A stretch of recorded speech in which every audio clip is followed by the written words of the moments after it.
नमस्कार दोस्तों, जय श्री हरि। आप देख रहे हैं अमृत भक्ति ज्ञान यूट्यूब चैनल।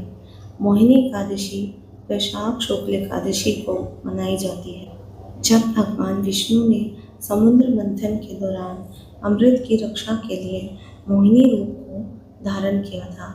यह व्रत पापों से मुक्ति, मोक्ष और जीवन में मोह माया के जाल से निकालने का मार्ग प्रदान करती है। मोहिनी अवतार की अद्भुत कथा और महत्तम। प्राचीन समय में देवता बहुत शक्तिशाली थे। स्वर्ग पर उनका शासन था, लेकिन एक घटना ने सब कुछ बदल दिया। एक दिन महान ऋषि दुर्वासा ने देवराज इंद्र को एक दिव्य और पवित्र माला भेंट की। वह माला बहुत ही शक्तिशाली और देवी लक्ष्मी का प्रतीक थी, लेकिन इंद्र को अपने वैभव व शक्ति पर घमंड हो गया था। उन्होंने उस माला का सम्मान करने के बजाय उसे अपने हाथी ऐरावत के सर पर रख दिया। ऐरावत ने उस माला को जमीन पर गिरा दिया और पैरों से कुचल दिया। यह देखकर ऋषि दुर्वासा क्रोधित हो गए और उन्होंने इंद्र सहित सभी देवताओं को श्राप दे दिया, तुम्हारा सारा तेज, शक्ति, वैभव नष्ट हो जाएगा। देवताओं की शक्ति समाप्त हो गई। श्राप का असर तुरंत दिखने लगा। उनका तेज फीका पड़ गया, स्वर्ग कमजोर हो गया। इस अवसर का फायदा उठाकर असुरों ने देवताओं पर आक्रमण कर दिया और उन्हें हराने लगे। देवता भयभीत होकर इधर उधर छिपने लगे। अंत में सभी देवता भगवान विष्णु के पास पहुँचे और विनती करने लगे, हे प्रभु, हमें असुरों से बचाइए, हम बहुत कमज़ोर हो गए हैं। भगवान विष्णु ने शांत भाव से कहा, यह सब अहंकार का ही परिणाम है, लेकिन इसका समाधान है। क्षीर सागर का मंथन करो, उससे अमृत निकलेगा।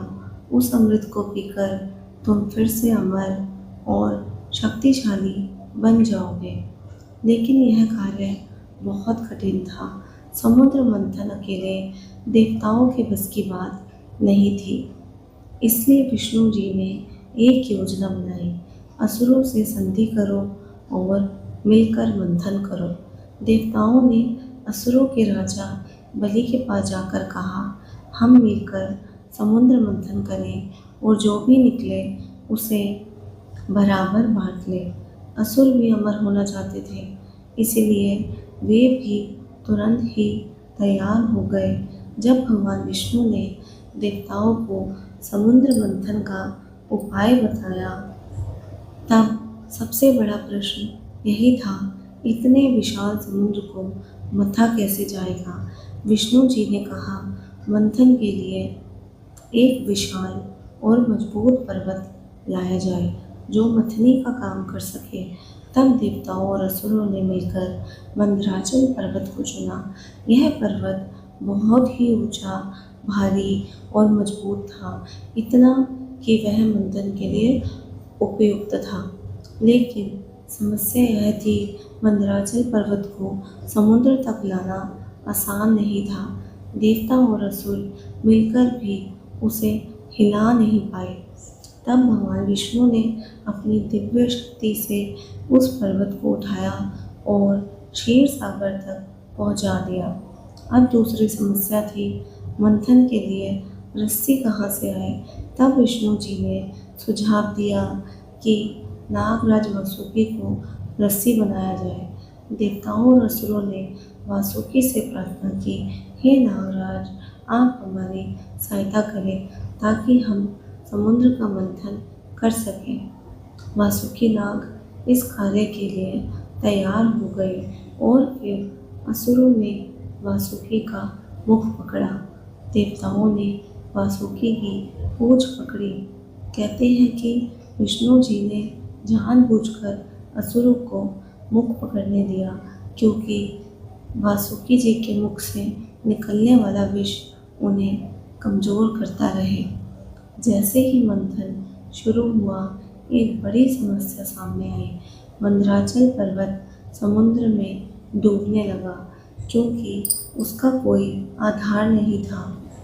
तब भगवान विष्णु ने तुरंत कच्छप अवतार लिया और समुद्र के नीचे जाकर अपनी पीठ पर पर्वत को संभाल लिया। अब पर्वत स्थिर हो गया और मंथन सही तरीके से शुरू हो पाया। पर्वत घूमने लगा, वासुकी नाग को खींचा जाने लगा। समुद्र में भयंकर हलचल मच गई। धीरे धीरे समुद्र से दिव्य वस्तुएं निकाली गई। समुद्र मंथन से 14 रत्न निकले जो देवता और असुरों में बांटे गए। सबसे पहले हलाहल विष निकला। यह विष इतना प्रचंड था कि इसकी ज्वाला से तीनों लोग जलने लगे। देवता और असुर भयभीत हो गए। तब भगवान शिव ने करना दिखाकर इसे पी लिया, लेकिन उन्होंने इसे पेट में नहीं जाने दिया बल्कि कंठ में ही रोक लिया, जिससे उनका कंठ नीला हो गया और वे नीलकंठ कहलाए।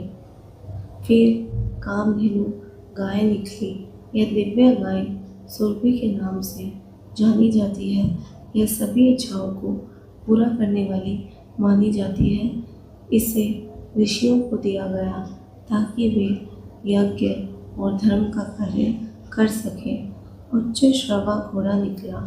यह 7 सिरों वाला और अत्यंत दिव्य सफ़ेद घोड़ा बताया गया है। ऐरावत हाथी निकला, 4 दांतों वाला। यह दिव्य हाथी इंद्र का वाहन बना। कौस्तुभमणि निकली।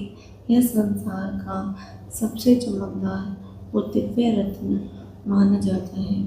इसे भगवान विष्णु ने अपने वक्ष पर धारण किया। अप्सराएं निकली। इनका स्थान स्वर्ग लोक में हुआ। वारुणी भी निकली। ये मंदिरा की देवी।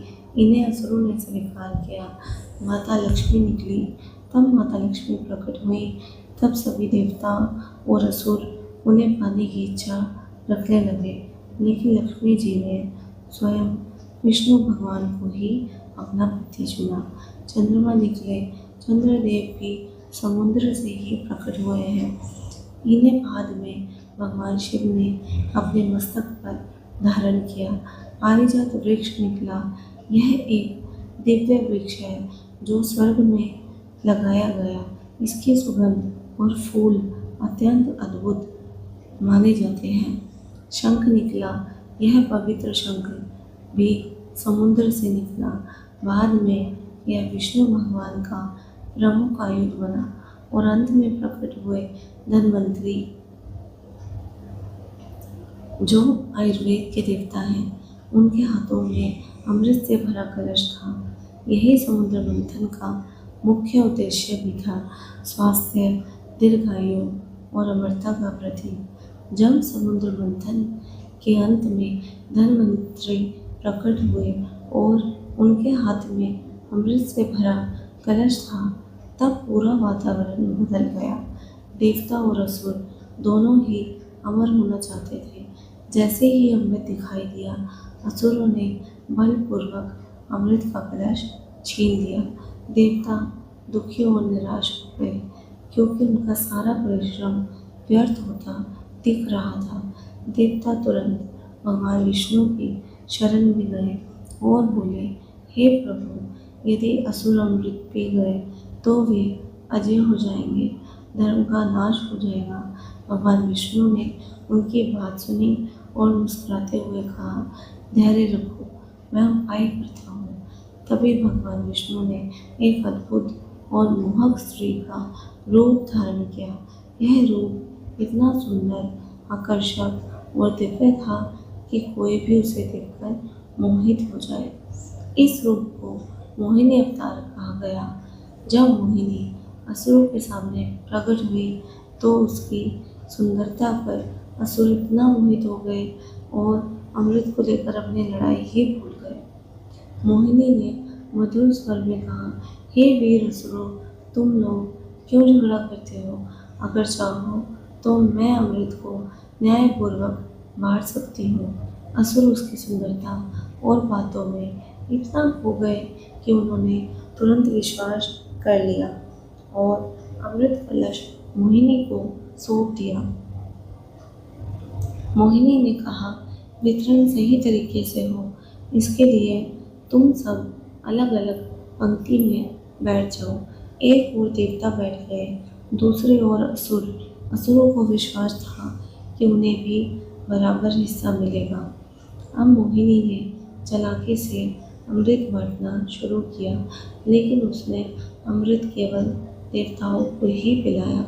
असुर उसकी सुंदरता में इतने मग्न थे कि उन्हें पता ही नहीं चला उनके साथ छल हो रहा है। लेकिन एक असुर बहुत चालाक था, उसका नाम था स्वर भानु। वह देवता का रूप धारण करके देवताओं की पंक्ति में बैठ गया और अमृत पीने लगा। लेकिन सूर्य और चंद्रमा ने उसे पहचान लिया और तुरंत विष्णु जी को संकेत दिया। तभी भगवान विष्णु ने अपने सुदर्शन चक्र से उसका सर अलग कर दिया, लेकिन क्योंकि उसने अमृत की कुछ बूंदें पी ली थी, उसका सर अमर हो गया और राहु बन गया, उसका धड़ केतु बन गया। कहते हैं इसी कारण राहु केतु सूर्य और चंद्रमा से शत्रुता रखते हैं और समय समय पर ग्रहण भी लगाते हैं। जब असुरों को पता चला उनके साथ छल हुआ है, तब तक बहुत देर हो चुकी थी।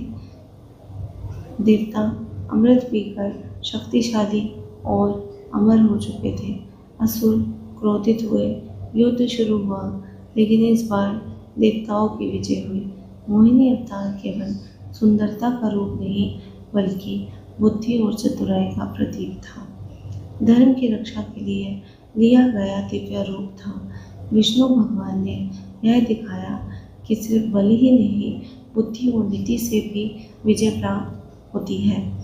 कथा की गहरी सीख, हर समस्या का समाधान केवल शक्ति से नहीं, बुद्धि से भी होता है। अहंकार और लालच इंसान को अंधा बना देते हैं। भगवान हमेशा धर्म और सत्य का ही साथ देते हैं। तो दोस्तों, यही थी भगवान विष्णु के मोहिनी अवतार की अद्भुत कथा, जिसने दिखाया कि बुद्धि और चतुराई से असंभव को भी संभव बनाया जा सकता है।